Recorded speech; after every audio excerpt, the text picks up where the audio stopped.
Welcome back to Trade Travel Troopy. We're back at more cemeteries. We have low battery, so this might not work. But here's another obelisk to Pharaoh. This one, William Hindley, for Elizabeth, his wife. And it's got fish, can we see? Fish in the anchor with the rope. And then above it, we got the some kind of shield coat of arms with an oval. So there's not very many obelisks in this cemetery at all. So we'll go around and film them all, but we only got a tiny bit of battery left, so we've got to hurry. This afternoon, Saturday afternoon. Alright, so here's the most recent one that I've found so far. Grandfather and mate, Patsy Eugene Blenny. And he only died in 95. He's got himself a nice black marble obelisk. And not sure what sort of stone this is covering him, but there's plenty of that. Here, there's one with some symbolism. It's not exactly an obelisk, but we'll go have a quick look. That one is square and compass and the Knights Templar cross.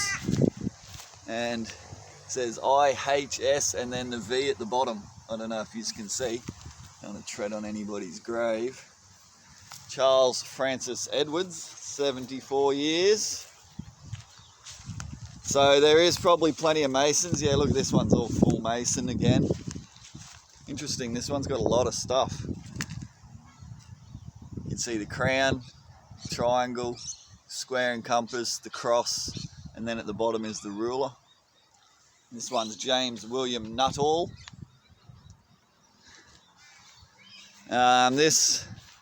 This graveyard's laid out a bit different. The graves are facing both directions, so it's pretty hard to get around, so we'll keep on keeping on. So here's one for William Thomas Murphy, and you can see again the square and compass inside the wreath. This one's like a scroll laid over a rock, you can see. So I guess similar to that one we've seen at the Southside Cemetery earlier, it was like a rock like that, but it didn't have the scroll laid over it. This one here looks pretty Masonic, I must say. Strange logo in the top of there. What is that? It's a shield of some kind with a cross, with a D perhaps. Bennett, his name is. Alfred Bennett. Templar's crosses over here, but I mostly just want to look at the obelisk so I can get out of here. But you can see here Templar's cross times 2, and then down the bottom here got that same dodgy bloody pedo bloody style there.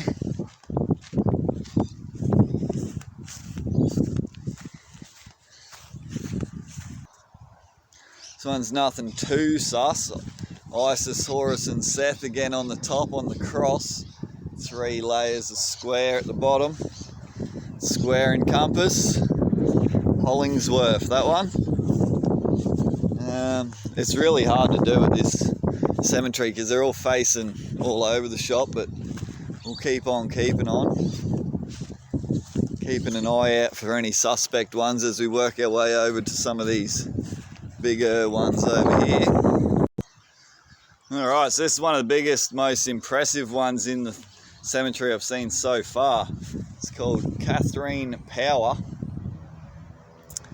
and her husband Henry Versman. So I think we had Versman in the last one as well, but on top we got an octagon shaped thing with wreaths made out of that rope.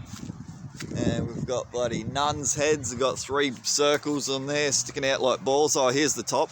So the top's fallen off. It's fleur-de-lis flowers. Probably looks to be 8 or 9 of them. Holding up the thing with the pyramids with the 3 squares. We've got Jesus hanging out his face on this side. See the 3 balls underneath. Same stuff. We've got like leaves coming up underneath there. Could probably count them all, couldn't be bothered. We got more to see. Here's another obelisk right here. Full granite, this one. This is an old grave. When's this one? 1934. Edward Seymour Lucas, 1932 it is, there you go. Quite old. We'll check out this scroll because this looks similar to that one we just saw before. Ruff, Henry Cornelius Ruff. This one here seems to be Samuel Rogers, solicitor. There you go. No, that guy's a suspect. Alright, here we have a column with a grail on the top. This one's out of grey marble. And it's for Henry Edward Brown, MD. Born County Cork, Ireland, 1860. Died Rockhampton in 1931, and his beloved wife. And that's pretty hard to read. Maybe you guys probably can't read it either. But I was thinking, oh, that's round, it's not too bad. But then look at the corners, he's got white marble pyramid-shaped obelisks for the corner posts. This is like, I guess, the oldest section down here near the front gate. The front gate's sort of just right here. And so there's a couple of obelisks here. We'll get all in one take. We've got here John Traherne Coates, 56 years, and his wife was 89 years. He's got a nice marble obelisk. Oh yeah, look, here's some shit on the side. Not sure what that one says. Looks to be TJC. I guess, is that his name? John Traherne Coates. So he had his own coat of arms, Mr. Coates. I'd assume that's what that is, with the 3 vertical rectangles.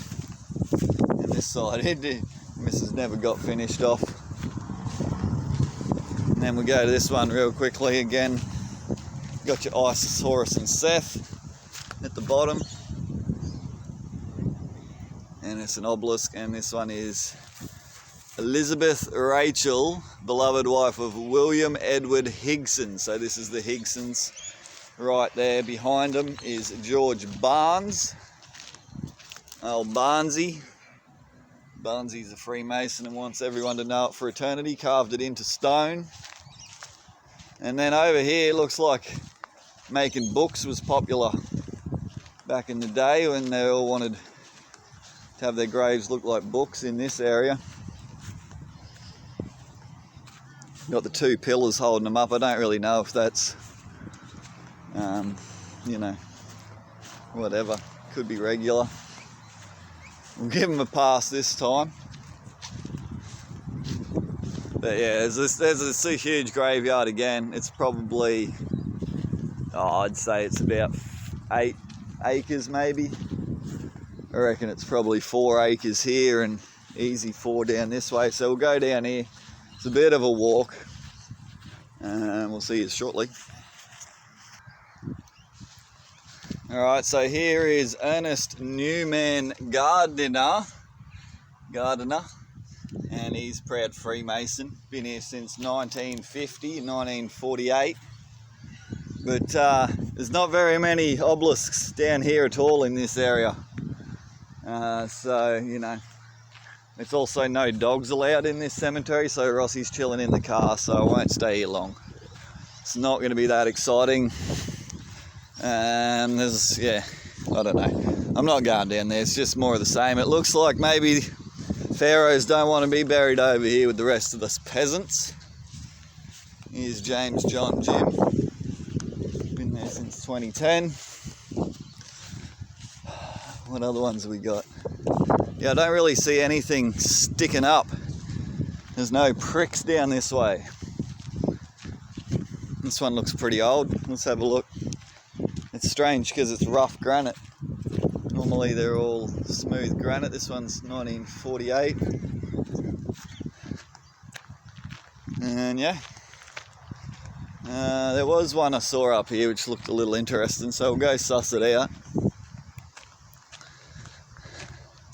This one here, kind of, excuse the wind noise. So I'm not too sure why there's not as many obelisks on this side. This one looks a bit suspect. or pentagram. Can't say for sure. Maybe they just like flowers. Yeah, this one right here. Let's have a look. So, Michael and Mary O'Connor, and they've got this logo. Not sure what that is. And then this with the 3 vertical stripes, round on the top, square on the bottom, square and compass. This is a pyramid. 3 of them. I think 1952 and 1939. So they've been there a while, those ones. I'm trying to block his from the wind a little bit. But yeah, that's basically it for the North Rockhampton Cemetery. I'm sure there's a few more. But, oh yeah, there's an obelisk. There's a couple of more obelisks down this way. We'll go have a look quickly. The troopy's chilling over there in the shade. The troopy's underneath a tree. And the phone battery is going to run out shortly. 11-minute video at the moment. Yeah, hopefully you enjoy this. It's not super fun walking around. So Heath Thornbury doesn't really give any more information than that. Just sticking up like that with the top on an angle, I'm not too sure. At Heath Thornbury, there's no other information on that at all, so interesting. One, the front of it's polished, but all the other sides of it are sort of still smooth, not polished. Interesting. So unlike old mate was at Thornbury, he didn't even have his date of birth or nothing on there. He wanted to just die in peace and not make a song and dance out of it. Here's an obelisk in memory of Frederick Edward Vernon, aka Vern, who died in 1947 at the age of 30. So, dearly beloved son of Cecil and Alice Tyler. So, I'm not sure why Vern had the surname of Vern when Cecil and Alice Tyler have the surname of Tyler. Interesting, but anyway, that's none of my business. Here's another mason over here. John Hagstrom and Lillian Margaret Hagstrom. Sadly missed. Yeah, I bet they are. Bet there's plenty of people that don't miss them also. Bloody square and compass. Wow, this one's extremely nice and clean. It's only been here since 2018, but the polished granite. That seems to be, from my 2 days walking around in the graveyards, seems to be the go. If you want your thing to last, here, look at this bloody strange one. Make it out of granite.